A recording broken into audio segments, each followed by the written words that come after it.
Samahan niyo ako tuklasin ang mga bagong rules na i-implement ng PBA ngayong 49th season.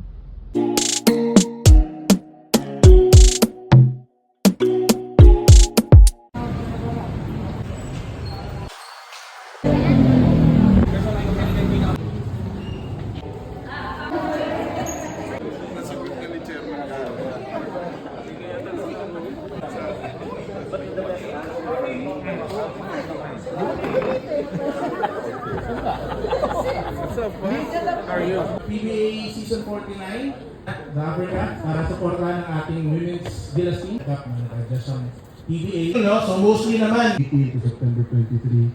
Then after that, ayan, new awards, Sunday, medyo na lang para cover lahat. Junior. 3:30 area na tayo for the opening show. Then, from 3:30 pa lang mag-ano na tayo. So, to all the advance, hindi mapilit, promise. So, ma-clarify natin itong mga rule changes na hindi na siya violation. Kasi before, sa atin, anyway, sa free playing minutes, kailangan ma-identify ni Red. So, we might also have a 6 games. We also aiding the officiating crew and the technical team. So, Siguro ano ko lang po, kasi minsan po, di ba, ongoing game, may na-found. Mr. Makalan.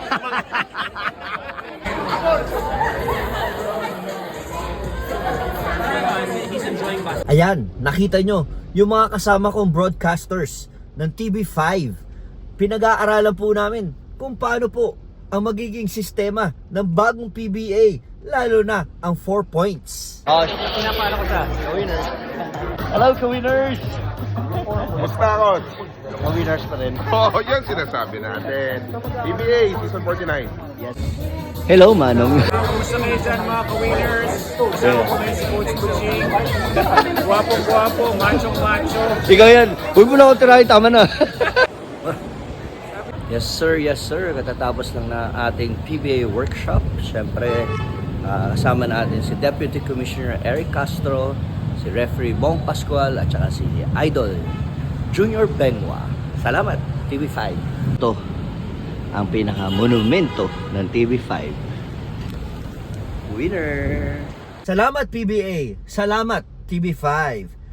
Kita-kita tayo sa ball games. Angat ang laban dito sa PBA, mga ka-winners.